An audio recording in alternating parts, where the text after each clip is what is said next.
The Ducky One is a 10-keyless keyboard that offers, in my case, Cherry MX Blue switches. The blues give a nice, light but clicky feel to the switches and really make for a pleasant typing experience. The lack of a numpad makes it perfect for portability. While I use the numpad far too often at home and the office to warrant dropping it there, I don't use it much if I'm on the go. I find myself often in situations where I'm either on my laptop away from my computer or helping a friend. The Ducky One RGB is perfect for this because it's small and light enough to be able to fit in my backpack so that I can take it pretty much anywhere.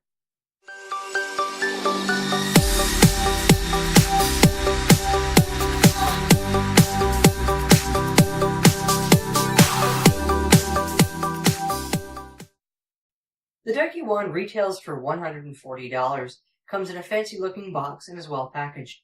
Inside there's not much. You'll find the keyboard covered in a protective plastic tray to protect the keys and switches from damage, a manual telling you how to use it, a USB cable, and a neat little ducky themed plastic key collar. The keyboard has a recessed micro USB port in the back with channels for cable management to pull the USB cable to the right or left of the keyboard, and a 5-foot USB cable that has an attached Velcro strap. On the bottom of the keyboard, there's a pair of 2-stage extendable feet, which gives you options when raising your keyboard. The Ducky One is solidly built and doesn't really have a lot of flex to it, which is to be expected from the Ducky brand. It comes with some nice feeling textured double-shot ABS caps. Unfortunately, since they are ABS, this textured feeling will wear smooth over time, which is a shame. The switches are recessed into the board, which helps hide some of the mess and gives it an overall clean look. The inside also features a white backdrop, which allows the backlight to be reflected and seen much more easily. This has the added effect of being able to see the backlighting between and around the keys, as well as through the keycaps.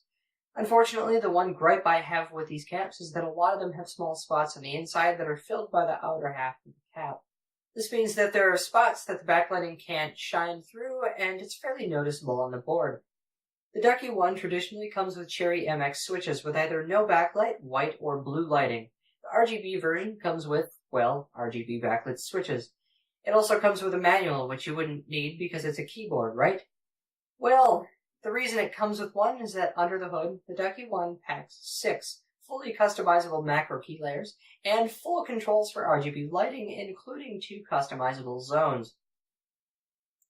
The entire keyboard can be backlit either with RGB or single color backlighting, both of which have 7 modes.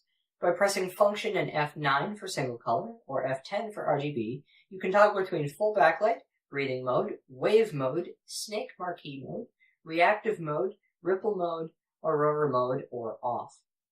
For single color backlighting, Function and F5, F6, and F7 allows customization of the 8 steps for red, green, and blue values respectively, while F8 will clear these values and reset them to off.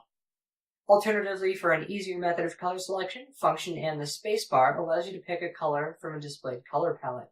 For any modes that aren't solid color mode, Function and the left or right arrow will decrease or increase speed. Lastly, if you want to turn off all backlighting, hold down Function and F9 for 3 seconds. RGB mode is the same, other than the fact that Function and F10 will turn off the backlight. Function and F11 or F12 will cycle between modes for the 2 custom backlight zones. The 3 modes here are on, RGB breathing, and off. To record, Function and print screen will record the first, and pause will record the second. Changing RGB color is done with caps lock and F5, F6, or F7, with F8 used to clear backlighting, similar to the single color main backlighting. After you pick your desired color, tapping a key will toggle that color for that key, and caps lock and scroll lock will end the recording and save that setting.